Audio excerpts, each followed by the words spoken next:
तो दोस्तों सबसे पहले तो एक ये अपडेट है कि हिरनबा का अभी अभी एक आईपीओ आया और वो लिस्ट हुआ और उसमें 40% तक के जो लिस्टिंग गेन हुए और जिनको मिला उनको बहुत बहुत कॉन्ग्रेचुलेशंस। और हमने अपनी पिछली पिछली जो वीडियो थी उसके अंदर एमटीएआर के आईपीओ का रिव्यू दिया था जो 200 गुना सब्सक्राइब हुआ। मिलने के चांसेस बहुत कम है पर जिनको मिलेगा उनके लिए ऑल द बेस्ट। आज हम आपके लिए लेके आए हैं इजी माई ट्रिप का आईपीओ जो 8 तारीख को खुलने वाला है और 10 तारीख को बंद होगा। By the way this is Ashish Goyal और हमारे चैनल पे अगर आप नए हैं तो इसको लाइक शेयर और सब्सक्राइब करना ना भूलिए। आइए दोस्तों आईपीओ की इंफॉर्मेशन के बारे में बात करते हैं। डेट फ्रेम जो है आईपीओ का वो 8 मार्च को आ रहा है, 10 मार्च को बंद हो जाएगा। जिसका प्राइस बैंड है वो 186 है और 14,960 की मिनिमम एक एप्लीकेशन के लिए इन्वेस्टमेंट की जरूरत है। 80 शेयर के लिए आप अप्लाई करेंगे। 510 करोड़ रुपए का इशू है जो पूरा का पूरा ऑफर फॉर सेल है और अलॉटमेंट डेट जो है वो 16 मार्च 2021 की है और जो एक्सपेक्टेड लिस्टिंग डेट है वो है 19 मार्च। मैक्सिमम आप रिटेल में 13 एप्लीकेशन के लिए अप्लाई कर सकते हैं। और सबसे बड़ी जो खास बात है इस आईपीओ की वो है कि रिटेल कोटा में सिर्फ 10% ही अलॉटमेंट है। दैट मींस कि मिलने के चांसेस बहुत कम है। और एक हमारे दोस्त हैं जिन्होंने हमारे से पीछे एक सवाल पूछा कि आईपीओ इतने ज्यादा ओवर सब्सक्राइब हो जाते हैं उनको मिलने का उनको क्या तरीका है। तो दोस्तों मिलने का एक ही तरीका है कि आप ज्यादा से ज्यादा एप्लीकेशन लगाइए अलग अलग अकाउंटों से और सिंगल एप्लीकेशन के लिए लगाएंगे तो वो ज्यादा बेहतर है। दोस्तों कंपनी के बारे में जानते हैं। कंपनी 2008 में बनी थी। ऐसा बिजनेस है और ऐसा इतनी फेमस कंपनी है इजी माई ट्रिप जिसको अलग से एक्सप्लेन करने की कोई जरूरत नहीं है। जो कंपनी है वो third largest online travel agency है इंडिया में इन टर्म्स ऑफ रेवेन्यू और सेकंड लार्जेस्ट है in terms of booking volume. और जो ये वाइड रेंज ऑफ इनके प्रोडक्ट हैं जिनमें ट्रैवल प्रोडक्ट देते हैं किसको, बी टू बी और B to C, business to customer. कहाँ पे, टायर 2 और टायर 3 सिटीज में। 2008 में इन्होंने शुरू किया था और उस टाइम पे इन्होंने जब शुरू किया था तो रजिस्टर्ड ट्रैवल एजेंट्स के थ्रू ही ये अपनी बुकिंग्स लेते थे। 2011 में इन्होंने B2C डायरेक्ट कस्टमर वेबसाइट बना के डायरेक्ट रिटेल कस्टमर को इन्होंने चेस करना शुरू किया। उसके बाद 2013 में इन्होंने B2E एंटरप्राइजेस को भी इन्होंने चेस किया जिसकी वजह से इनके साथ बहुत सारे जो कंपनीज हैं वो जुड़ी हुई हैं जिनको ये डिस्काउंटेड प्राइस पे अच्छी बुकिंग देते हैं। Company wide range of services provide कराती है like airline tickets, rail tickets, bus tickets, taxis, holiday package, hotel bookings और कुछ अदर वैल्यू एडेड सर्विसेज भी है like travel insurance and visa processing. Ease My Trip ऐसी company है दोस्तों जिसमें हर किसी ने, हर कस्टमर ने, हर बंदे ने कभी ना कभी इसको कंपनी को इस्तेमाल किया ही होगा अपनी जो ट्रैवल आइटनरी है उसको प्लान करने के लिए और अपने होटल्स को, टैक्सीज को और अपनी फ्लाइट्स के टिकट्स को, ट्रेन के टिकट्स को बुक करने के लिए। अगर कोई भी कंपनी है दोस्तों तो अभी क्या है कि कंपनी का सब कुछ पॉजिटिव ही पॉजिटिव है पर लेकिन कुछ हम इसकी स्ट्रेंथ्स और वीकनेस पे भी नजर डाल लेते हैं।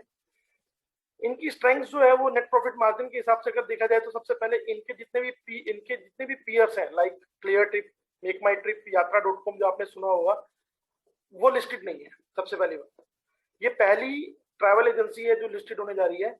और अगर आप देखेंगे 2018, 2019 और 2020 के जो प्रॉफिट मार्जिन है 2018 में 0 और उसके बाद प्रॉफिट बढ़ते जा रहे हैं मार्जिन में, लेकिन बाकी जो कंपनी है उनका नेगेटिव नहीं है। और उसके अलावा अगर देखा जाए तो इनकी जो ग्रॉस बुकिंग वॉल्यूम है वो एयर टिकट से ही है फाइनेंशियल ईयर 18 से लेकर 20 तक, जिसकी CGAR की ग्रोथ 54.82% है। और बिजनेस टू एंटरप्राइजेस जो इन्होंने नया सेगमेंट 2013 में शुरू करा उसकी 90.27% की CGR के ग्रोथ से इन्होंने ग्रोथ किया है। इनका जो पोर्टल है business to enterprises corporate customer, जिसमें इनके है बहुत सारे जिनको ये डिस्काउंट पे काम करते हैं और इनके क्लाइंट्स की लिस्ट में बहुत सारे लिस्ट है। अगर आप इनकी वेबसाइट पे देखेंगे तो जिनमें जिंदल स्टील लिमिटेड एक मेजर नाम है। इनकी जो मेजर जो स्ट्रेंथ है वो इंक्रीज हो रही है और किस वजह से, इनके जो कस्टमर्स हैं, इनके जो ब्रांड्स हैं जिन पे ये काम करते हैं वो लाइक इंडिगो, गो एयर, जितनी भी और बहुत सारे ऐसे ब्रांड्स हैं होटल्स के जो इनके साथ इनका टाई अप है। इनकी जो ग्रोथ है वो एयरलाइन टिकट्स में अप्रोक्सीमेटली 35% है फॉर लास्ट 3 ईयर्स। दोस्तों किसी भी कंपनी की अगर स्ट्रेंथ होती है तो कुछ वीकनेस भी होती है। सबसे बड़ी बात जो वीकनेस है वो है कि इसमें इस इंडस्ट्री में कंपटीशन बहुत है। इनके जो पीयर्स हैं लाइक क्लियर ट्रिप, मेक माई ट्रिप, यात्रा.com, वो लोग इनको चेस करने में लगे हुए हैं जिसकी वजह से इनकी टिकट्स में बहुत ज्यादा कंपटीशन है। ऊपर से हमने अपनी फंडामेंटल एनालिसिस पार्ट 1 वीडियो जो है उसके अंदर बताया भी था कि अगर कोई भी कंपनी चूज करनी है आपको, तो आपको उसमें देखना पड़ता है जिस तरीके की ट्रैवल एजेंसी में कंपनी है उसमें कोविड पैंडेमिक जैसे अभी पीछे आया, तो उसमें गवर्नमेंट पॉलिसीज का भी इनको बहुत ज्यादा ध्यान रखना पड़ता है कि गवर्नमेंट रेट्स ना बढ़ा दे, रेट्स कम ना कर दे, या कोई बुकिंग्स के लिए मना कर दे, या ट्रैवल के लिए मना कर दे। जैसे कोविड के टाइम पे 3-4 महीने 5 महीने बिल्कुल भी बुकिंग्स नहीं मिली होंगी, बिल्कुल जीरो मार्जिन पे ही कंपनी थी। इनकी जो दूसरी वीकनेस है वो इनकी मेजोरिटी रिवेन्यू जो है वो एयरलाइन कंपनी से है, 35% जो हमने बताया। उसमें अगर आप देखेंगे तो अगर मान लो कल को एयरलाइन कंपनी कॉस्ट इफेक्टिव हो जाए और अगर वो रेट कम कर ले, तो इनका जो मार्जिन होता है वो परसेंटेज पे होता है जितने की इनकी साइड से बुकिंग होती है। तो अगर उनमें रेट कम करते हैं तो इनके मार्जिन पे, इनके रिवेन्यू पे मेजर डिक्लाइन आएगा। और दूसरा, ये कंपनी कस्टमर ओरिएंटेड होती है और अगर कोई भी नेगेटिव पब्लिसिटी होती है तो इनके ब्रांड नेम पे बहुत इफेक्ट पड़ेगा। और तीसरा, ये कंपनी जो होती है वो सारी की सारी जो है वो ऑनलाइन पोर्टल इस्तेमाल करने वाली होती है, इनकी वेबसाइट्स होती हैं और इनकी जो ऐप बेस्ड जो इनकी बुकिंग्स होती हैं वो सब टेक्नोलॉजिकल है। अगर टेक्नोलॉजी भी अगर फेलर होती है तो बहुत ज्यादा प्रॉब्लम हो सकती है। कंपनी का जो पीई रेशियो है वो 66 है आज के टाइम में। तो ये कुछ स्ट्रेंथ और वीकनेस थी जो हमने कंपनी की आपके सामने दिखाया, जिसमें आप डिसाइड कर सकते हैं कि कंपनी की स्ट्रेंथ क्या है, वीकनेस क्या है और हमको इस आईपीओ के लिए जाना है या नहीं जाना। बाकी अगर प्रॉफिटेबिलिटी की और फाइनेंशियल एनालिसिस की बात करें तो कंपनी के एसेट्स में रेगुलर ग्रोथ ही है। 2018 में 180, 243, 282 करोड़। अगर लाइबिलिटी देखेंगे तो वो स्टेबल ही है, कुछ ज्यादा नहीं बढ़ी है। रिवेन्यू और प्रॉफिट आफ्टर टैक्स को अगर देखेंगे तो इन टर्म्स ऑफ रिवेन्यू जो प्रॉफिट आफ्टर टैक्स था वो 2018 में 3 लाख ही था और उसके बाद 2019 में स्टेडिली एकदम से ग्रो हुआ है 23.99 और 2020 में 34.64। मार्जिन भी आपको इंक्रीज होते दिखेंगे। अगर रिटर्न ऑन नेटवर्क की बात करें 2018 में 15.04, 2019 में 43.09, 2020 में 32.58। अर्निंग पर शेयर की बात करें तो 0.61, फिर 2.7 और 3.91। कैश फ्लो फ्रॉम ऑपरेशंस की बात करें तो 12.79, 70.18 और 47.83। नेट कैश फ्लोज भी अगर देखेंगे तो वो भी इंक्रीजिंग ट्रेंड में ही है। तो अभी जैसा कि देख रहे हैं हम कि 2020 निकल गया, 2021 के भी हम मार्च में आज खड़े हैं, तो हमारे पास 9 मंथ्स का डाटा भी है, तो हम इस कंपनी के लिए अलग से 9 मंथ्स का डाटा भी लेके आए हैं। अगर आप एसेट देखेंगे तो 2020 में 282 था और 2021 के 9 मंथ्स में दिसंबर तक 356 हो गया। लाइबिलिटीज 179 से 222 और रेवेन्यू और मार्जिन में देखेंगे तो 81 और 38.10। रेवेन्यू थोड़ा कम है, अभी इसमें फोर्थ क्वार्टर का भी ऐड होना है तो उसके बाद ये कवर कर ही लेंगे। और जैसे भी आपको पता ही है कि इस टाइम पे कोविड का टाइम चल रहा है, तो पिछले स्टार्टिंग में इस ईयर के 3-4 महीने में कोई भी ऐसा कुछ खास ट्रैवल हुआ नहीं था, गवर्नमेंट की तरफ से भी बंद था, इस वजह से थोड़ा सा डिक्लाइन में है। रिटर्न ऑन नेटवर्थ अगर देखेंगे तो 32.58 से 23.11, रनिंग पर share 2.86। Cash flow from operations और नेट कैश फ्लो अगर देखेंगे तो 56.03 और 44.6।